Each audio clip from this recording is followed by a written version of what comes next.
교재 74페이지 보겠습니다. 예수님은 하나님의 최후의 결정적인 계시 그 자체이십니다. 하나님의 아들이신 예수님은 만물의 상속자, 만물의 창조자이시며 하나님의 영광이시오 죄에서 깨끗하게 하시는 분이십니다.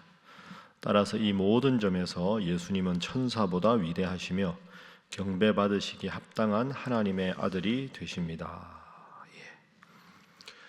오늘부터 이제 히브리서 말씀을 공부하겠습니다. 여러분 72페이지 그 앞 페이지에 보면 히브리서에 대한 안내가 있습니다. 이걸 한번 읽어서 이해하시고 보시면 좋겠습니다. 제가 72페이지 윗부분을 읽어보겠습니다. 히브리서는 발신자와 수신자, 기록 장소 등이 모두 불확실합니다. 다행스러운 것은 히브리서의 기록 목적과 내용은 비교적 명료하다는 것입니다. 히브리서는 처음에 기독교인이 되었으나 로마 정부의 핍박과 유대주의자들의 공격으로 인해 다시 유대교로 돌아가려는 유혹을 받고 있던 히브리 성도들을 대상으로 한 서신입니다. 그래서 주제는 그리스도의 우월성이다 하는 거죠.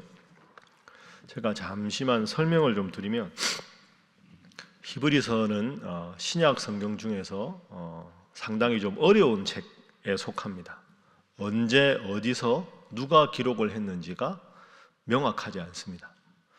언제 어디서 누가 기록했는가가 분명하면 시대적인 배경이나 상황을 정확하게 이해할 수 있는데 히브리서는 언제 어디서 누가 썼는지가 명확하지 않다 하는 말은 어떤 배경에서 썼는지를 우리가 파악하기가 어렵다 하는 거죠.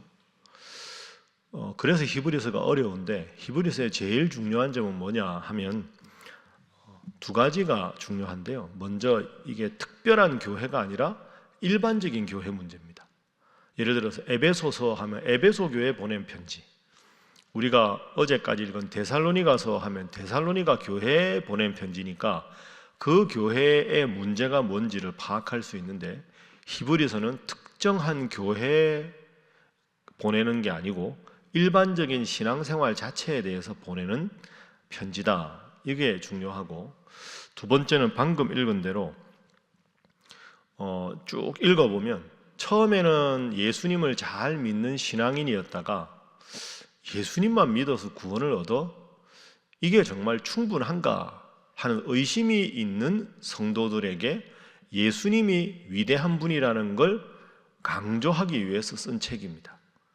여러분, 우리야 신약 성경 예수님 시대 2000년 이상 지났으니까 예수님께서 내 죄를 용서하셨다, 예수님은 내 구원자다 하는 걸 믿으면 구원 얻는다는 걸 분명히 알고 있는데 그 당시에 사람들, 특별히 유대인들은 예수님 믿기 전에 절기도 지키고 할례도 받고 율법도 까다롭게 지켰죠. 그러다가 사도 바울을 통해서 주신 예수님 말씀은 그런 것이 중요한 게 아니고 예수님을 내 마음의 진정한 구주로 받아들이면 그것만으로도 충분하다, 구원에. 이걸 아멘으로 받아들였다가 고민이 생기는 겁니다. 시간이 지나면서 정말 이것만 해도 될까? 예수님만 믿어서 구원을 얻나? 근데 이제 유대인이었던 사람들이 그걸로는 안 돼. 그거에다가 남자는 할례를 받아야 되고 율법을 지켜야 되고 절기도 지켜야 되고 그걸 다 해야 구원이야. 자꾸 이렇게 말하는 사람이 많다 하시다 보니까 그런가 보다. 예수님만 믿어서 구원 얻는 게 아니라 예수님 믿는 믿음 더하기 이것 다 해야 구원을 얻겠구나, 이렇게 생각하는 겁니다. 근데 그게 문제가 뭐냐 하면 그런 식으로 자꾸 생각하다 보면 예수님을 믿는 믿음은 눈에 안 보이잖아요. 여러분, 믿음은 우리가 평가할 수 있는 게 아니죠. 가끔 경찰이 음주 측정 같은 거 하면 겉모습은 몰라도 측정기 딱 드러내면 그 사람이 얼마나 마셨는지가 보이잖아요. 근데 우리의 마음의 믿음은 측정이 안 됩니다. 측정이 안 되기 때문에 사람들이 불안하죠. 그런데 절기를 지키는 것, 할례를 행하는 것, 이건 눈에 딱 보이는 거니까 예수님을 믿는 믿음은 점점 별로 안 중요한 것처럼 여기고 눈에 보이는 가시적인 것만 강조하는, 신앙의 본질은 버리고 껍데기만 강조하는 성도들이 많아지게 된 겁니다. 이런 상황에서 아니다, 예수님은 하나님의 온전하신 아들이고 그분만 믿으면 구원 얻는다는 것이 복음의 핵심이다. 그래서 히브리서는 곳곳에서 그 누구보다 그 무엇보다 우월하신 예수님이시다 하는 것을 강조하게 되는 것이죠. 자, 이런 배경을 가지고 이제 오늘부터 히브리서 말씀을 좀 살펴보겠습니다. 자, 첫 번째 기도 제목은 말씀을 바로 알고 바로 믿게 하소서 하는 것입니다. 말씀을 바로 알고 바로 믿게 하소서. 자, 오늘 본문 말씀 1절, 2절부터 보면 옛적의 선지자들을 통하여 여러 부분과 여러 모양으로 우리 조상들에게 말씀하신 하나님이 이 모든 날 마지막에는 아들을 통하여 우리에게 말씀하셨다. 아들이 누굽니까? 예수님을 통해서 말씀하셨다. 그런데 1장을 눈으로 탁 보면 특징이 하나 있죠. 5절부터 보십시오. 5절 하나님께서 어느 때 천사 중 누구에게 너는 내 아들이라 오늘 내가 너를 낳았다 하셨으며, 이 시편 인용한 거죠. 5절, 6절 눈으로 보세요. 7절, 8절, 9절, 10절, 11절, 12절, 13절 계속 구약 성경을 인용합니다. 여러분 왜 그럴까요? 왜 구약 성경을 인용했느냐? 구약 성경에 보면 하나님이 이 세상을 구원하기 위한 구원자를 주시겠다고 약속하셨다. 그 약속이 누구를 통해서 이루어졌다? 예수님을 통해 이루어졌다. 그걸 1장부터 강조해야 아까 제가 말씀드린 대로 예수님을 믿는다고 해서 이것만 가지고 구원받을까? 그건 충분하지 않은 것 같아. 이런 사람들이 히브리서를 딱 읽으면 내가 잘못 생각했구나. 구약에 약속한 그 구원자가 예수님이시구나. 그 1장부터 철저하게 마음으로 확신을 하게 되는 겁니다. 그걸 확신하고 읽어가다 보면 신앙의 부족한 점이 보완이 되고 잘못 아는 건 바르게 시정이 되는 거죠. 여러분 그래서 하나님 말씀을 읽는 게 중요한 겁니다. 근데 제가 기도 제목 여러분에게 방금 드릴 때 말씀을 바로 알고 바로 믿게 하소서 이렇게 기도하라고 말씀드렸습니다. 제가 말씀드린 히브리서의 배경을 모르면 여기는 구약이 많구나 이렇게 생각할 텐데, 사실은 이 말씀 하나하나가 한 장 한 장이 하나님의 특별한 계획에 의해서 성경을 바르게 믿고 신앙생활을 바르게 하기 위한 하나님의 배려입니다. 그래서 말씀을 읽지 않는 것보다는 읽는 것이 좋고, 말씀을 그저 혼자 읽는 것보다는 이렇게 새벽에 나와서 말씀의 배경과 정확한 의미를 깨닫고 말씀을 읽어야 우리가 신앙생활을 바르게 할 수 있는 거죠. 그래서 교회가 뭐가 필요하냐, 새벽기도 꼭 그렇게 해야 되냐, 혼자 큐티하면 되지. 여러분 그게 아닙니다. 그런 식으로 생각을 하다 보면 잘못된 신앙이 뭔지를 분별할 수 없습니다. 우리의 신앙의 가장 바른 시금석은 이 하나님 말씀인 줄로 믿습니다.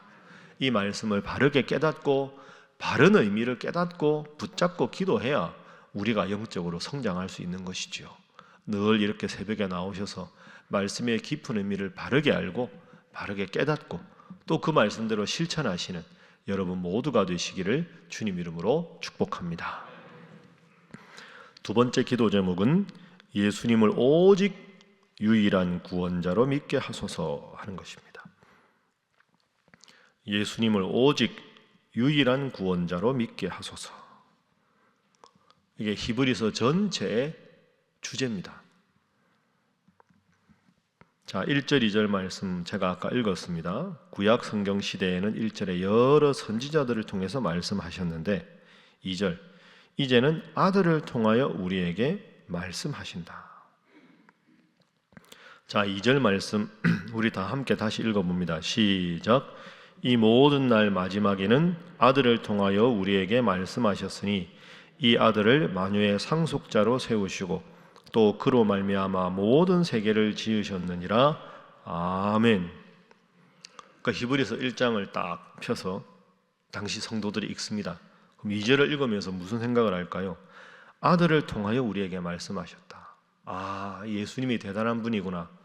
뒷부분, 이 아들을 만유의 상속자로 세우시고, 이런 표현은 선지자한테는 해당이 안 됩니다. 만유의 상속자, 예수님이 선지자보다 나으신 분이구나. 결정적으로 2절 후반부에 그로 말미암아, 예수님으로 말미암아 모든 세계를 지으셨다. 그러면 이 수신자들이 헷갈리지 않겠습니까? 모든 세계를 지으신 분은 하나님이신데 예수님으로 말미암아 모든 세계를 지으셨다. 이 예수님이라는 분은 선지자보다 훨씬 뛰어난 분이구나. 이분을 꼭 믿어야 되는 이유가 있구나. 그렇게 생각하겠죠.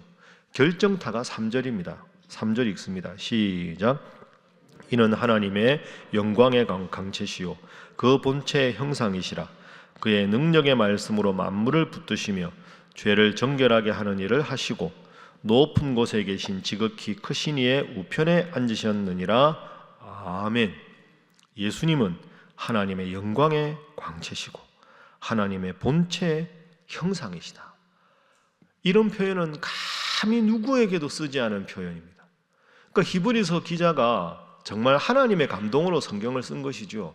그러니까 1절, 2절, 3절만 읽어도 그 당시에 예수님을 믿는 믿음으로 부족하다는 사람들이 자신들의 바르지 못한 생각을 바로 깨닫게 되는 것 아닙니까? 그의 능력의 말씀으로 말씀을 붙드시고 죄를 정결하게 하는 일을 하시고, 죄를 정결하게 하는 일은 선지자가 할 수 있는 일이 아닙니다. 구약의 선지자들은 하나님께 제사를 드려라, 하나님을 섬기라라고 권할 수는 있지만 어떤 선지자가 스스로 죄를 사합니까? 그러니까 이건 예수님이 위대한 분이다. 그러니까 예수님은 선지자 중에 한 분이 아니라 온 인류를 죄로부터 구원하기 위한 하나님께서 보내신 독생적 성자 구원자시다. 그것을 지금 1절, 2절, 3절에서 말씀하고 있습니다. 여러분, 이것이 참 우리에게도 주는 교훈이 큽니다. 늘 우리가 자주 생각하지만 요즘에는 예수님을 믿는 믿음만으로는 부족하다. 왜 굳이 예수만 믿어야 되느냐? 내가 좋은 종교 내가 믿으면 구원 얻는 거 아니냐? 그냥 각자의 소견대로 종교 생활하면 되지. 뭘 굳이 그렇게 예수만 믿어야 되나? 뭘 굳이 그렇게 교회만 다녀야 되나? 이런 사람들이 점점 많아집니다. 시대적인 상황은 다르지만 이 히브리서의 배경에서는 선지자들이나 예수나 뭐가 다르냐? 이거였다면 오늘날에는 예수나 다른 신이나 뭐가 다르냐? 질문의 대상은 비슷한데 질문의 초점만 달라졌습니다. 저는 예수님을 믿느냐 안 믿느냐 하는 것보다 이 시대에 더 위험한 게 종교다원주의라고 생각합니다. 예수만 믿어야 되나? 다른 종교 믿어도 되지. 뭐 그렇게 속이 좁으냐?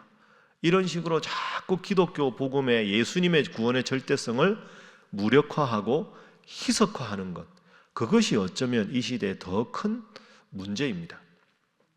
저는 늘 그렇게 기도합니다. 그리고 늘 여러분에게 그렇게 선포합니다. 어떻게 하면 예수님이 온 인류를 위한 구원자라는 걸 보다 분명하게, 여러분처럼 주님 잘 믿는 분들 아니라 주님을 믿지 않는 분들에게 설득력 있게 전할 수 있을까? 저는 그게 저한테는 큰 기도 제목입니다.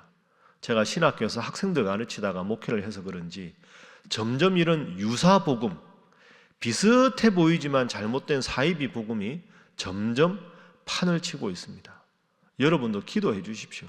하나님께서 지혜를 주셔서 우리 교회 강단에서는 오직 이 순수한 복음만이 전파되게 하시고, 여러분 한 분 한 분도 오직 예수 이름만 구원 얻는다는 이 절대 진리를 붙들고 믿음 생활 잘하는 교회, 잘하는 성도, 세상과 타협하지 않고 세상을 변화시키는 우리 신일교회, 신일성도, 신일 목회자들 되게 해달라고 간절히 기도하시는 여러분 되어주시기를 주님 이름으로 부탁합니다.